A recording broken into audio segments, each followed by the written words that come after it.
You're watching Medal of Honor, and it smells like a freak show.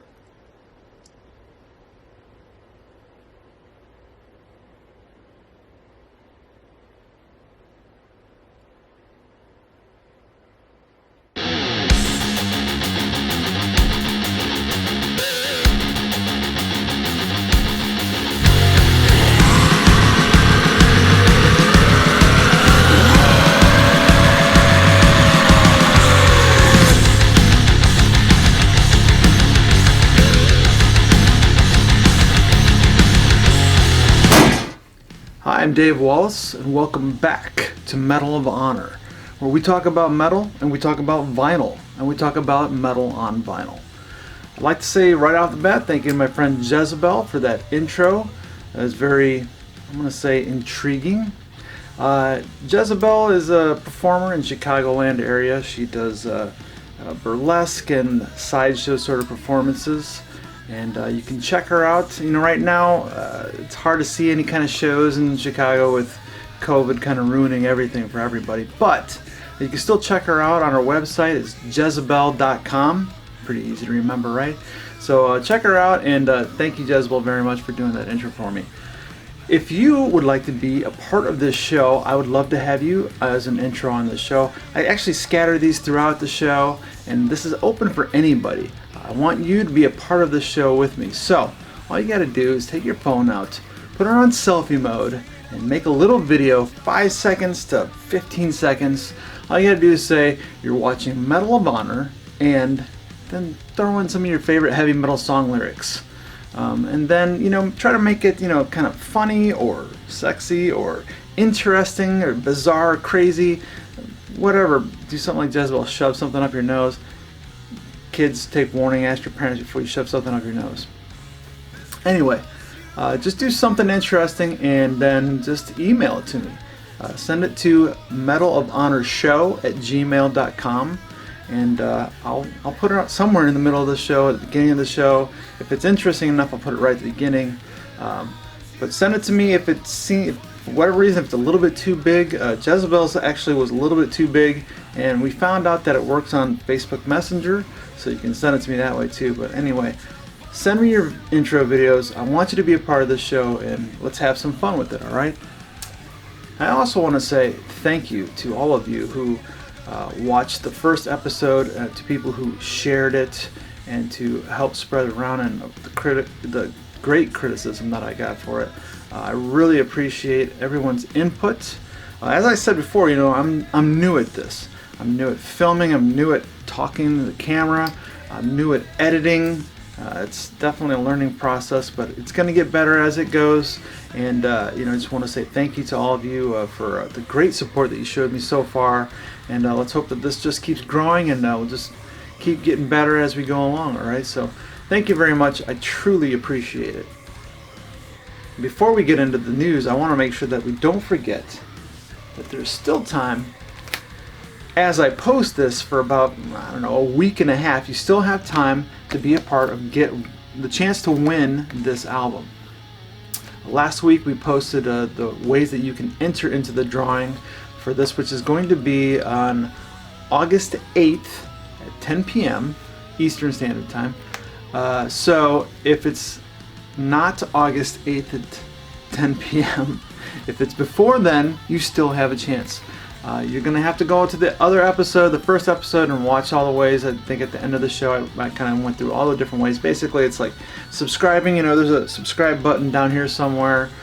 Subscribe to this channel, and to my Facebook, and to Twitter, and to Instagram, and you know, the usual share it, tag people, all that kind of stuff. Those are your entries to when you still have a little time to get your hands on a copy of this.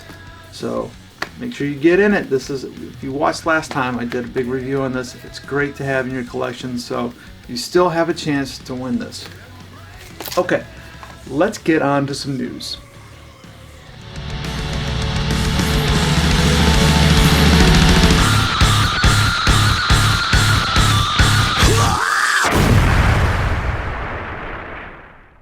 So what's going to top the news stories for this week? How about Taylor Swift? Really?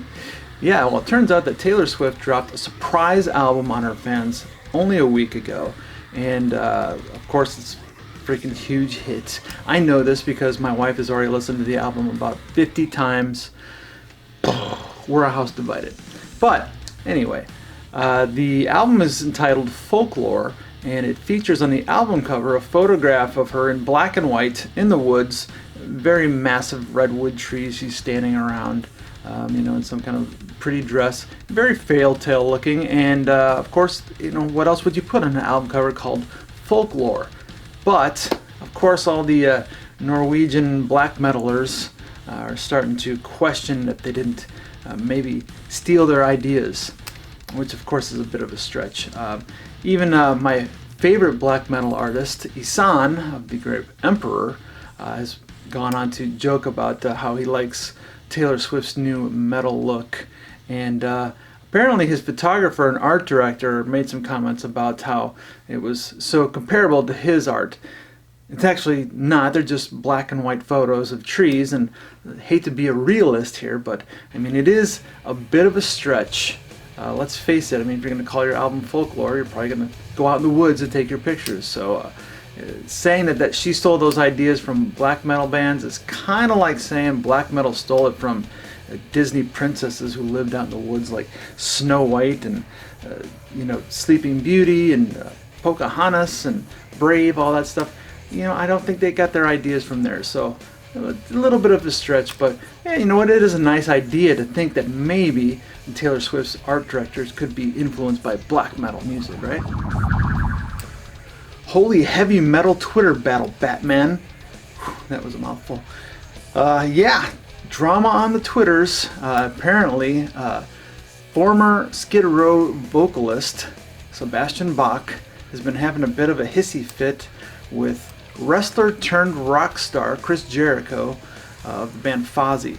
Now, apparently, some time ago, Sebastian Bach had just said something online about Chris Jericho was supposedly lip-syncing all of his music.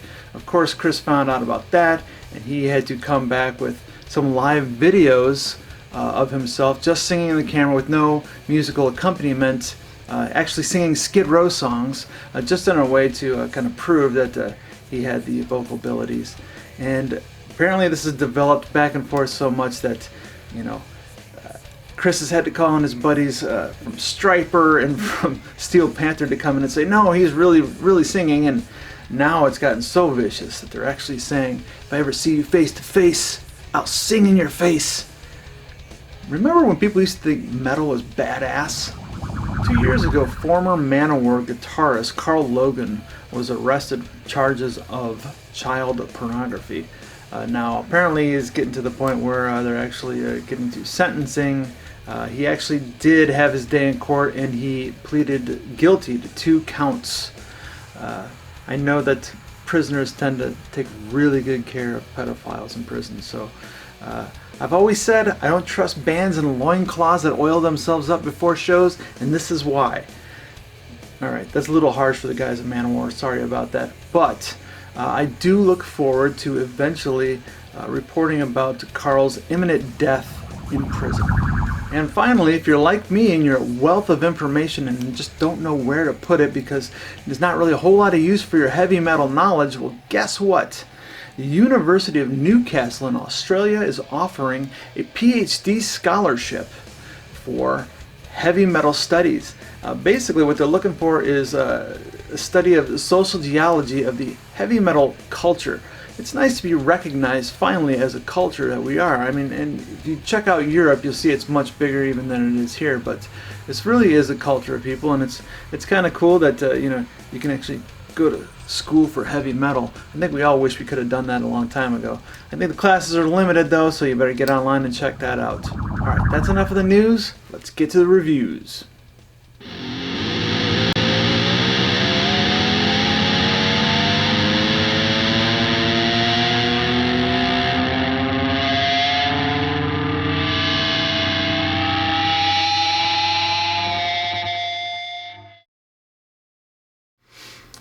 I've got 3 new bands for you this week, and they're all from Europe.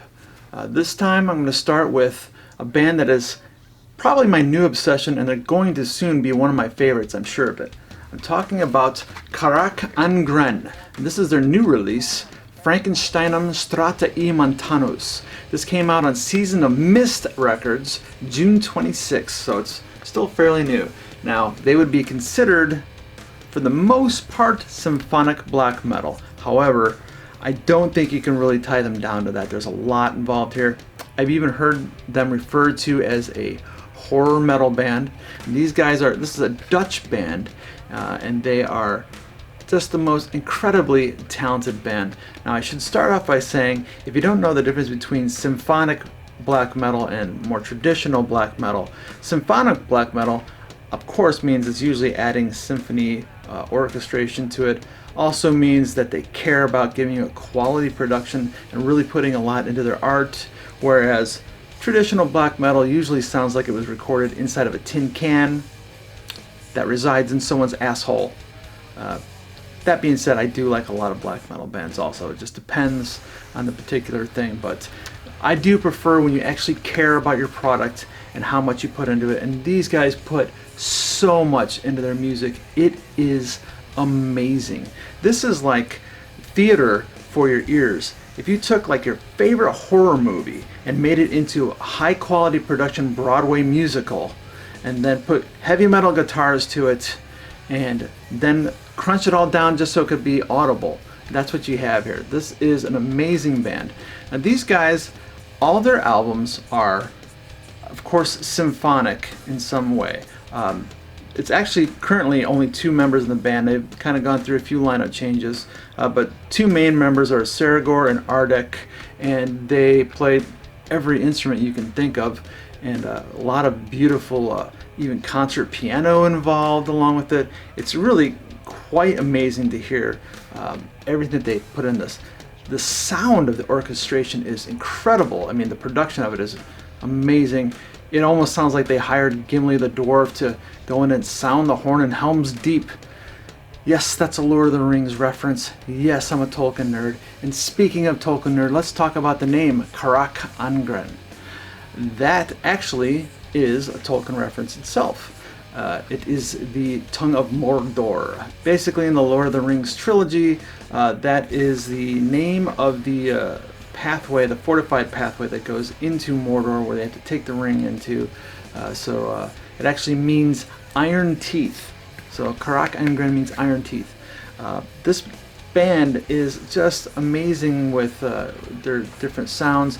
Every single album they put out is a concept album.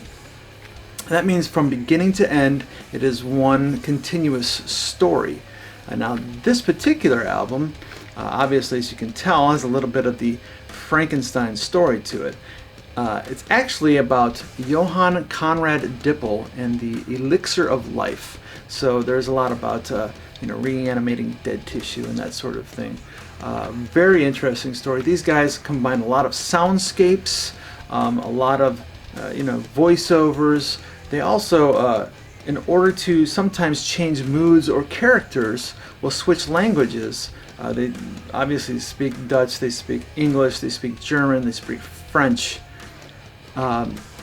Very dramatic, just truly skilled artists, and I think that's what I really love about this, is these guys are true artists, and I really appreciate everything that they put in this. And I've heard other albums of theirs. There's several I haven't got a hold of yet, but that's kind of my kind of new thing, is to track down all of their albums, because I'm just blown away by everything this band does. If you like black metal, symphonic black metal, if you like death metal, if you like heavy metal, if you like symphony, if you like theater, if you like concept albums, if you like classical piano, if you like horror, if you like stuff, you should get this goddamn album. It is incredible. Really love this. My favorites on it so far are Operation Compass and the title track, Frankensteinum Strata I Montanus. Frankensteiner, Strata I Montanus. Frankensteiner, Strata I Montanus. I made him with these hands. He's just resting, waiting.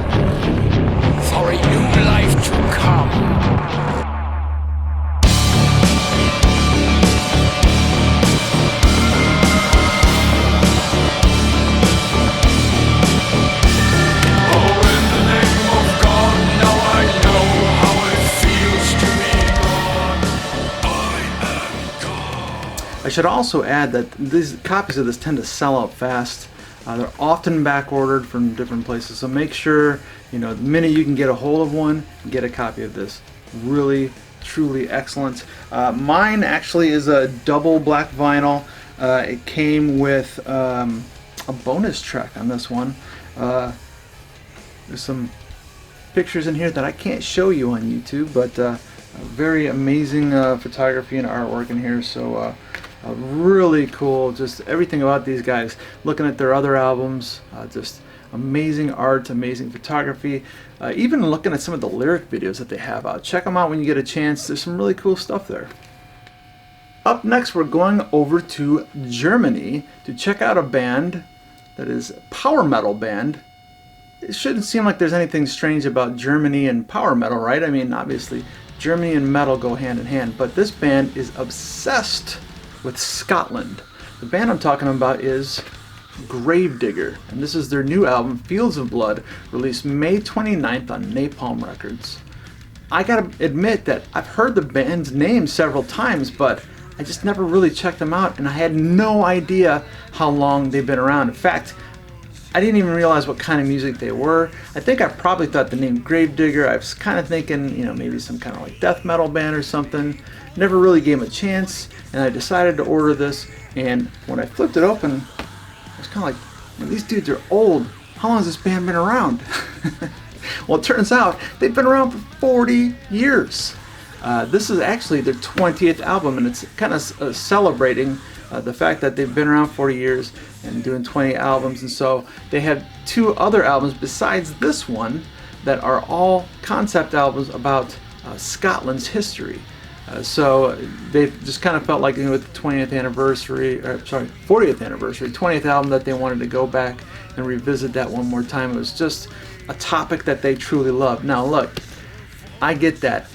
I'm a Wallace. Look, Clan Wallace, I've known all about, the stories of William Wallace well before Mel Gibson put on blue face paint like some kind of deranged black metal singer, I knew about it way before the Braveheart movie, and I, of course, have always been interested in the Scottish heritage. In fact, I have a very close friend named Jane Mackey over in Scotland who helped me put together my family tree. She's in Ayrshire. Love you, Jane. So, this album, when I kind of found out what it was all about, and especially when I found out they had like 3 bagpipers who contributed to a lot of the music, that kind of got me really interested. These guys have a really nice production. It's very much like a power metal production, like think, Iced Earth, as far as, nice big warm crunchy guitars to it, strong drums. The vocalist, Chris Boltondahl, actually, his vocal style is very raspy. Reminds me a lot of Lemmy, actually. Really cool stuff here. Now, I will say that although that they're, of course, very into, sounding like triumphant soldiers, as far as being, warriors of Scotland, they kind of tend to quote the movie Braveheart a few spots here and there, and that's not actual history. It's a movie, but other than that, it's a little goofy sometimes like that, but for the most part, there's a lot of heartfelt storytelling in this, and it's actually quite a beautiful album in most spots. Interesting facts about this band is that, like I said, they've been around for a long time. You'd think we'd know more about them. They've gone through a couple of different aliases over the years. For a while, they're actually just called Digger. Kind of dropped the grave part. And then I had to triple check this one, but apparently they had another alias, another band name they used for a short while. It was actually Hawaii. Yeah, that's right, like the island, Hawaii. That was the name Gravedigger went by for a while. I don't know, I don't understand it. Anyway, this really good album. Definitely check it out, especially if you love power metal. Favorite songs on this one would be Heart of Scotland and Gathering of the Clans.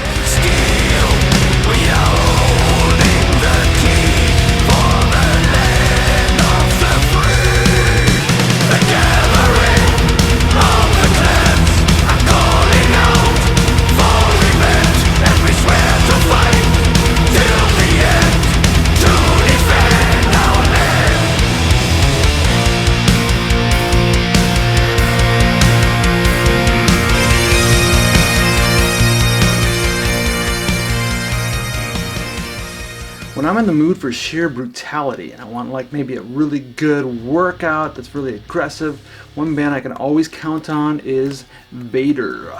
I've got them right here in the battle vest. Vader is one of my absolute favorite death metal bands. They're kind of death thrash, I guess. The roots kind of come from a thrash. They actually started off way back in '83, although they didn't actually break out with an album until '92. Their first album was Ultimate Cantation. But in those years that they were kind of developing, they went from being more heavy metal to thrash to more of that death sound that we know them as, just super aggressive. This is the new album, Solitude and Madness. Came out May 1st on Nuclear Blast. Now my version, let me grab my copy here, show you the vinyl. This is the kind of swamp green and red. I believe it's limited to like 300 copies. I don't know if you can see that on there, but yeah. So anyway, Vader is a relentless metal band. They just continue to pummel you with aggressive music. It's kind of like a bully older brother who grabs your hands and slaps you with them over and over again and keeps saying, "Stop hitting yourself, stop hitting yourself." That's Vader, only you love it. Vader just never stops. Super relentless. Look at him there, all badass.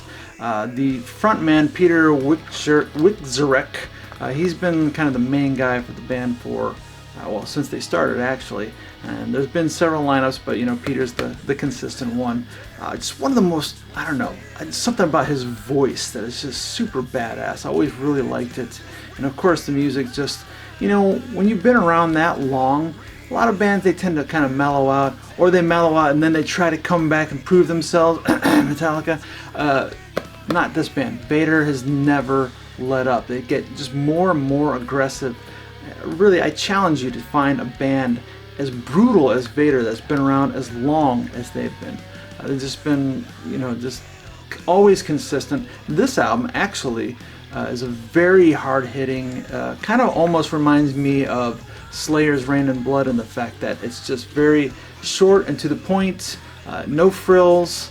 This album's actually just a hair under 30 minutes long, so I mean, you know, as much as, you know, they got this nice gatefold and the limited edition vinyl and everything, yeah, it's really just kind of a short album, but it's all aggressive and all great. Favorite songs on this one? Well, let me see. I'm going to go with Shock and Awe. The opener is a great song. And Satan Wept, and then Emptiness, right here. No engine, no wings to protect. Only darkness that lurks all around. The blissful voice from the abyss.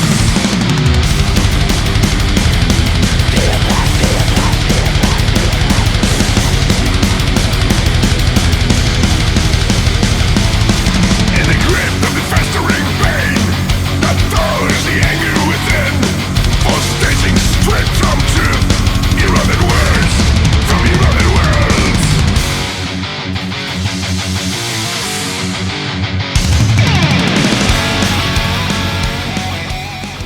Maximum badassery. I actually had every intention of going to see them only a couple months ago. They were supposed to be here in Florida, and COVID-19 fucked us again. So I have never seen Vader, and I am looking forward to eventually, when things ever get back to normal again, being able to go see them. So anyway, that's my reviews for this week. So hope you enjoy that and pick up all three of them. All right, especially Carach Angren. All right, anyway, let's get on with the show and get to the Honored Metal.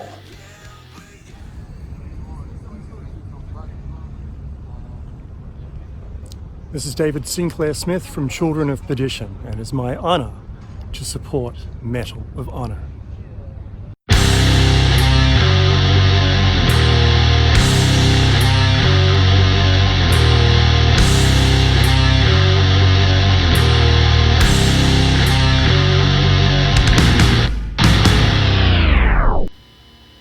So for this edition of Honored Metal, we're going to be talking more doom and gloom.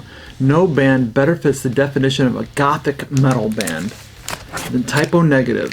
This is the 20th anniversary edition of World Coming Down, their 5th studio album. This one was originally released in 1999 towards the end of the year, September 21st, I believe.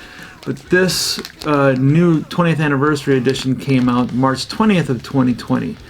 And what's interesting about that, although the original was released on Roadrunner Records, this company, Run Out Groove here, was responsible for this because in 1999, nobody was really buying albums anymore. They're pretty much just buying CDs. So this album didn't come out on LP until this one here. And Typo Negative is one of those bands that's not necessarily everyone's cup of tea, and much like Rush, as we discussed last time, I didn't have the easiest time getting into them. When I first heard them, I kind of thought, who the hell gave Count Dracula a microphone? I didn't really get the whole gothic thing, the whole vampiric sound, his voice being so low. It just really wasn't my taste at first, but after giving it some time, I actually really got into their music quite a bit. If there's one issue that I still have a little bit of a problem with to this day, and it's just me being nitpicky, it's the low end on this album. Pete Steele, the bass player and vocalist, is known for distorted bass tone, which anyone who knows about sound production or playing bass guitar should know that once you add distortion to your bass, all that bottom end is gone. And this album and all of their albums actually just don't have the same kind of low end. Whereas a lot of great bass players who like a distorted sound have figured out that you can run two channels and run a clean channel and a distorted, keeping your buzziness and your low end all at the same time. Now, obviously, these guys are accomplished musicians. They know what they're doing, and this was just their chosen sound. And that's cool. I don't have a huge issue with it. It's just that when you hear it next to bands that are really well produced and you put this one on, it kind of feels like everything on here is just all mid-range. But other than that, Typo Negative just has a really cool, unique sound that really sounds like no other band. You really know who you're listening to the minute you hear their sound. Coming up in the 90s and having that gothic sound, they probably appealed to a lot of people who were really into the whole Anne Rice Interview with the Vampire kind of thing that was going on at the time. So before we get into this specific album, let's talk a little bit about the band's history. Typo Negative was formed in 1989 in Brooklyn, New York, and if you ever hear these guys talk, it's obvious where they're from. As I said, Pete Steele was a guy who kind of put it all together. He was known for being in the band Carnivore, which is a more thrash, speed metal kind of band that came before then. And I guess he just felt the need to get a little bit more slow and low, which Typo Negative definitely fits that definition. Joining him was Kenny Hickey on guitar and also doing some of the vocals. Josh Silver, who's their keyboardist and also became their producer. And originally, drummer was Sal Abrascato, and he was later replaced about halfway through the career by Johnny Kelly. Only 2 years after form, they were signed to Roadrunner Records and put out their first album entitled Slow, Deep, and Hard. I assume they were talking about their sound, but then again, knowing this band, probably a little bit of both.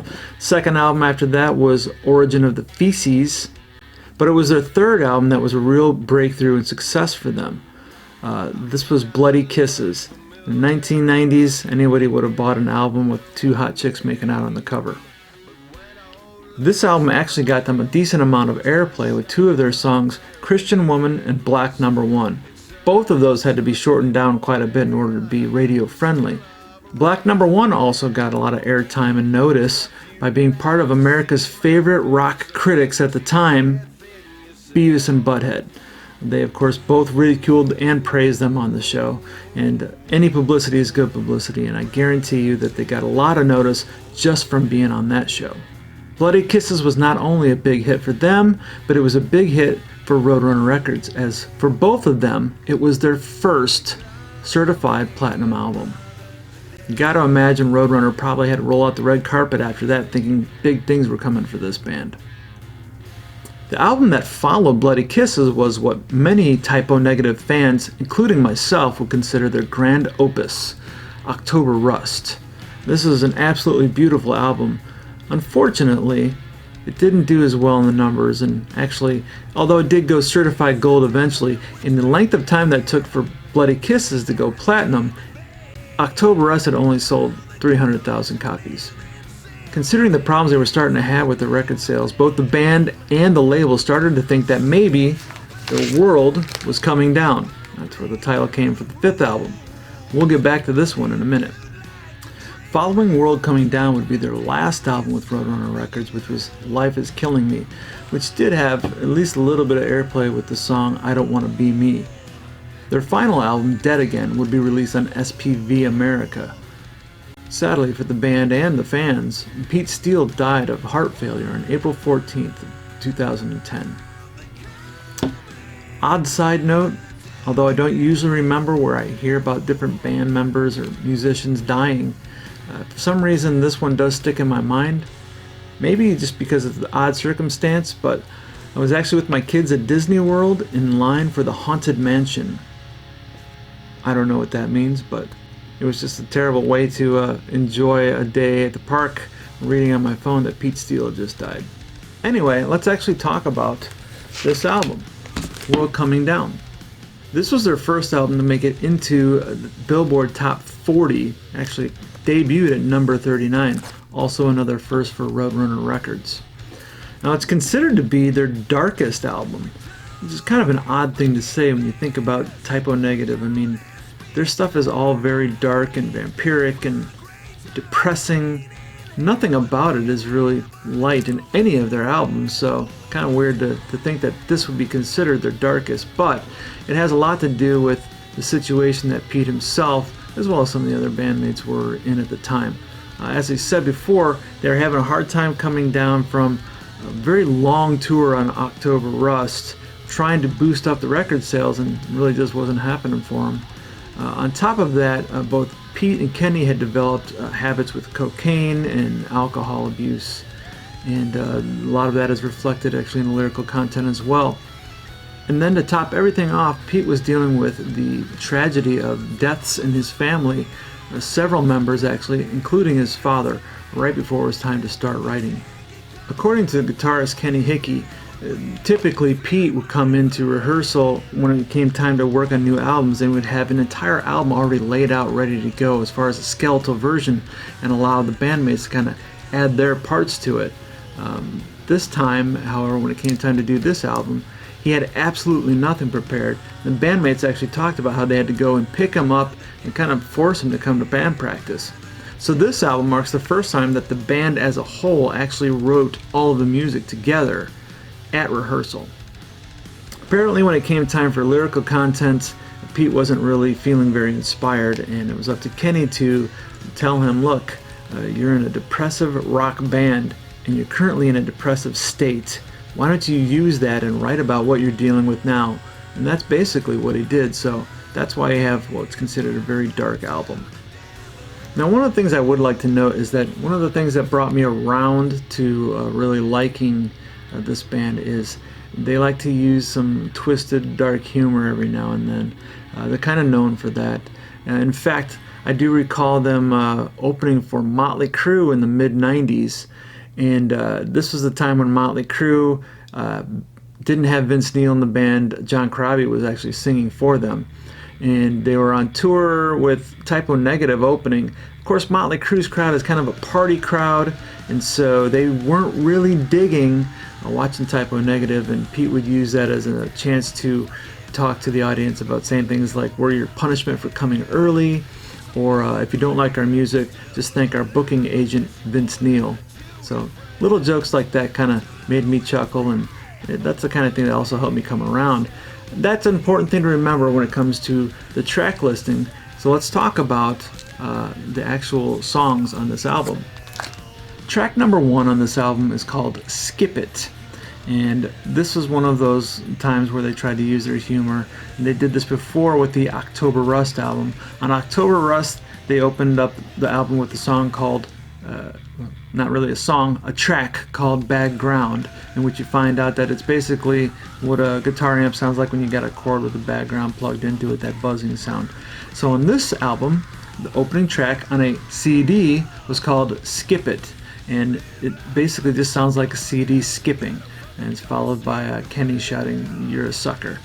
Now, interesting side note is they did have cassettes, and they were prepared for records, so they actually do have recordings for each media that you listen to. It's different for track 1. The CD sounds like a CD skipping, of course.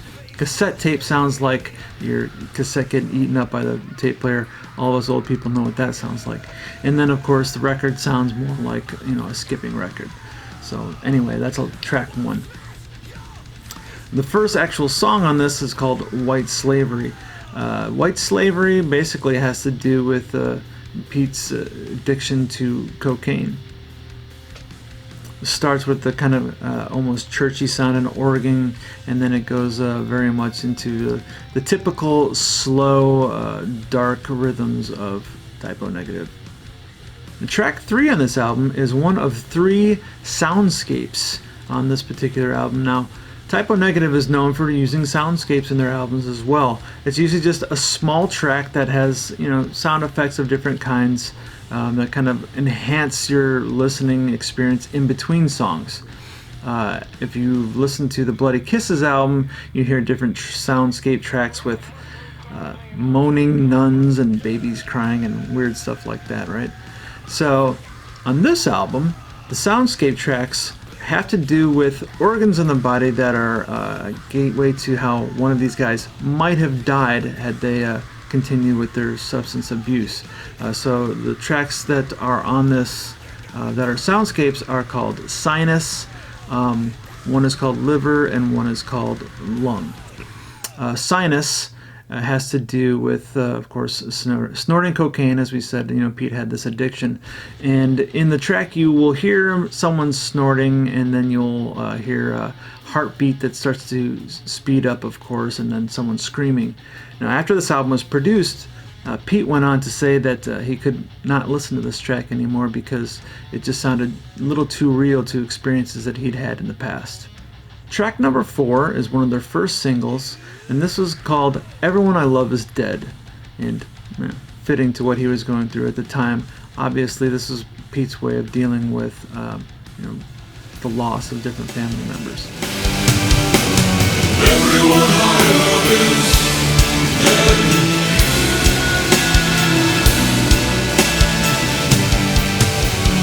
Everyone I love is dead.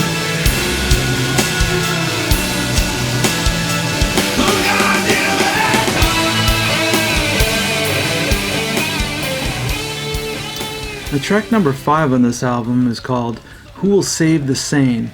That's a kind of a cool bass walk kind of a groove to it, and basically is a song that has to do with mental illness and obviously times that Pete has probably had to deal with the psychiatrist. Number 6 is another of the soundscapes. This one's called Liver. Basically has to do with, of course, alcohol. Track number 7 is the title track, World Coming Down. This obviously has a lot to do with just basically depression and how he's feeling bad about things going wrong in his life. This has a very Beatles-esque kind of feel to it in parts, and in fact this actually includes a sitar and a tambura in the recording as well. There's no question.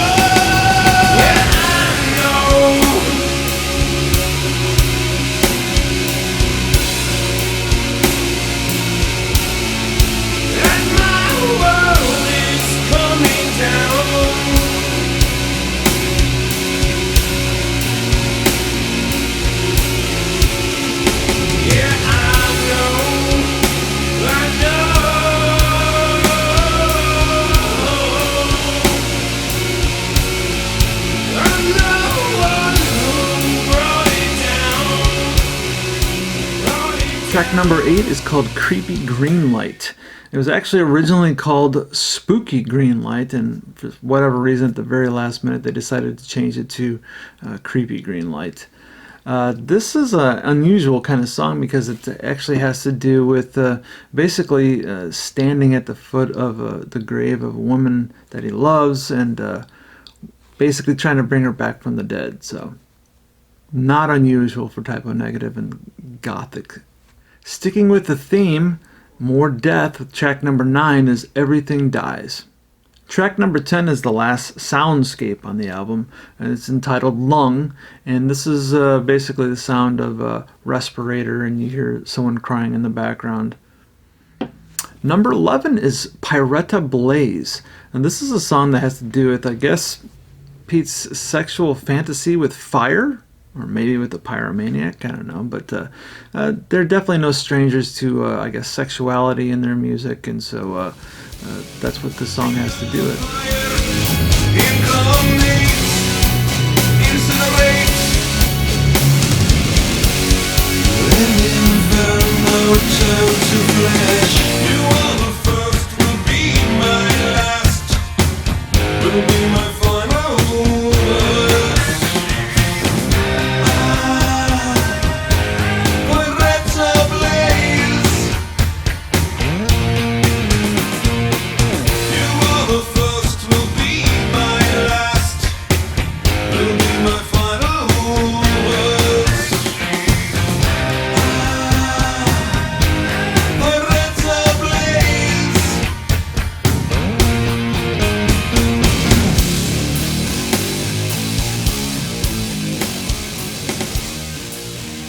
Track number 12 is called All Hallows Eve.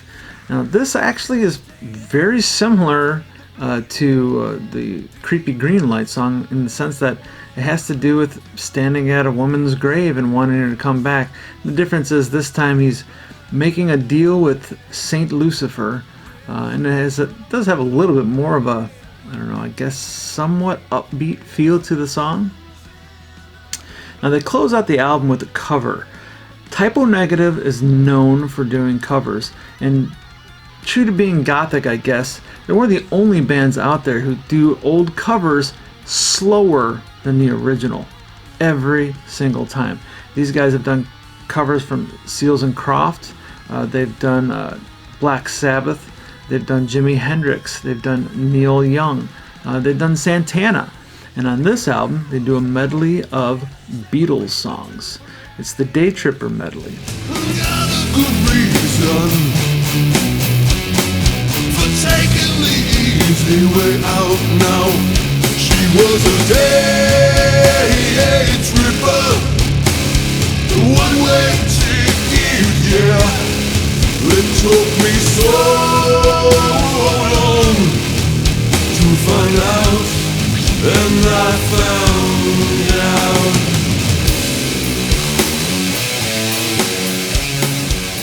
The medley features Day Tripper, If I Needed Someone, and She's So Heavy all in one song.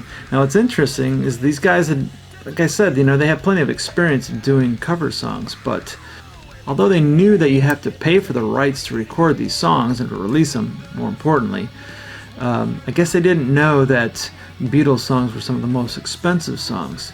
One Beatles song cost $25,000 to have the rights to record, and this is a medley of 3 songs, so $75,000 it cost if they wanted to include this on their album. Now, of course, once they recorded it, they thought, this is kick-ass, we got to have it, and apparently they had a lot of back and forth with the record label. Once the label said, hey, do you realize how much this costs? We're not going to pay for this. And somehow Josh Silver actually talked them into it, so I guess he also had management skills on his side as well. Other than that, other things to know about this album is that Everyone I Love Is Dead was used in a soundtrack for a movie called Faust, Love of the Damned. Now the album cover, as you can see, is it's just actually a photograph of the Brooklyn Bridge, and they just went with the whole green theme. Now, if you know anything about Typo Negative, green is a major part of their theme for the band. I'm not sure why you name yourself after a blood type and go with green, but maybe they just thought that that's what they looked best in. I don't know, but they use green a lot in obviously all their album covers and often in their wardrobe. So yeah, it wasn't too hard to just take a photograph of the Brooklyn Bridge and kind of edit it a little bit to go with the green theme. One of the things the band did with the credits is they like to play with some of the wording on it as, like I said, part of their dark humor. So for example, it lists art direction as art misdirection, or songs composed by, I would say songs decomposed by, and in fact their road crew is listed as immoral support on here. On the inside here, you've got this nice little gatefold here, the picture of the band, and then this album does not come with lyrics. What it does come with is basically a little bit of a story, a small biography about this particular album. So it does talk about, having a hard time dealing with Pete dealing with some of his substance abuse and that sort of thing on here. So that's kind of interesting. Like I said, this is the first time that this is even put on an album, so that's pretty cool. The only other extra thing that this came with, I'll pull this out here, it's pretty much just similar to the inside cover there, but it comes with this poster. So there you go. If you're a poster type, this comes with the poster. And then the other thing that comes with this, as far as the vinyl itself, is naturally you got to go with the band theme. So this is the green vinyl, and I believe that is Blood Cells in the center of the album there. So now they're green blood cells. So anyway, so that's pretty interesting. It's a nice package altogether.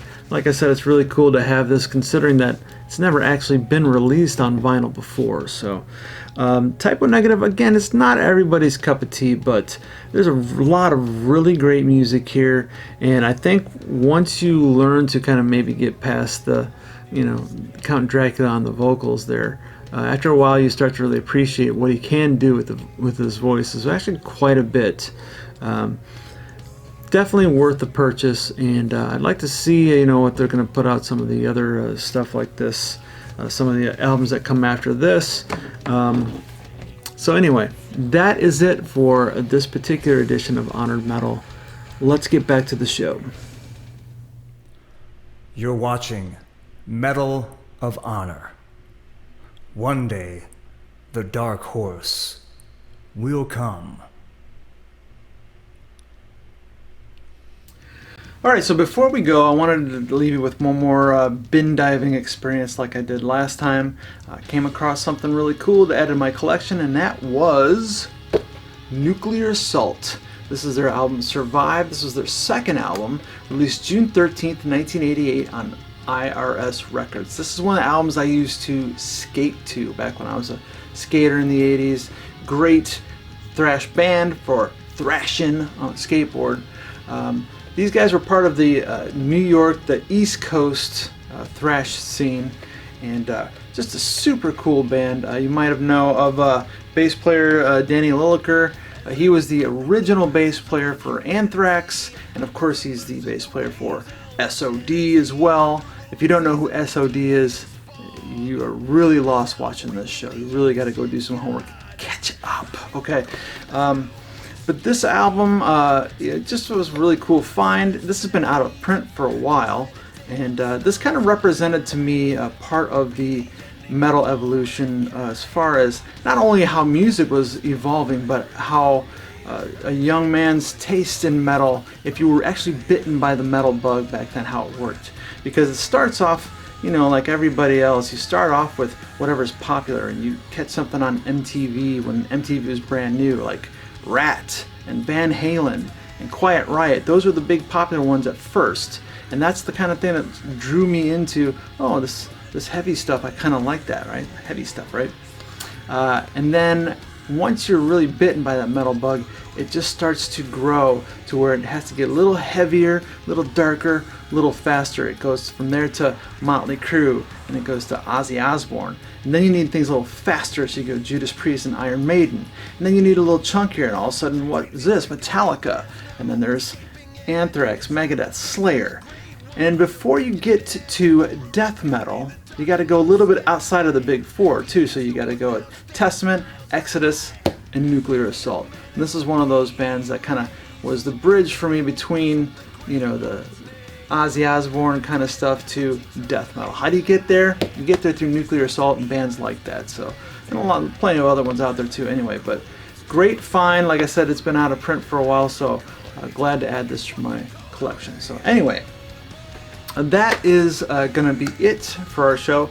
Don't forget, this could be yours if it is not past May 8th, 10 p.m. Eastern Standard Time. You still got, if you watch this the day this comes out, you got a week and a half to still get involved in this. And that includes like and subscribe to this page. Do that anyways, even if you don't want this. Also, you know, the Facebook and the Instagram is at Medal of Honor Show. You can find those. You can make sure you share the videos. Watch the first video. It'll go over episode 1 goes over all the details on that, okay? Twitter is medal_of_honor. Yeah, just find me on all these different places and like it, follow it, share it, slap it, suck it. Anyway, I hope to see you again soon. Next episode, hopefully. And, you know, as you keep watching my channel, I'm putting other stuff out on the side. So we'll see. I might try to break this stuff up into smaller things as we go along also. I'm not sure. I'm kind of enjoying the larger format, but some people don't have the patience for that. So I am considering just breaking it into smaller segments. I don't know. Let me know. Put it in the comments here or send me an email and let me know what you're thinking. And that's going to be it for this time. Until next time, keep your horns up, keep the needle down.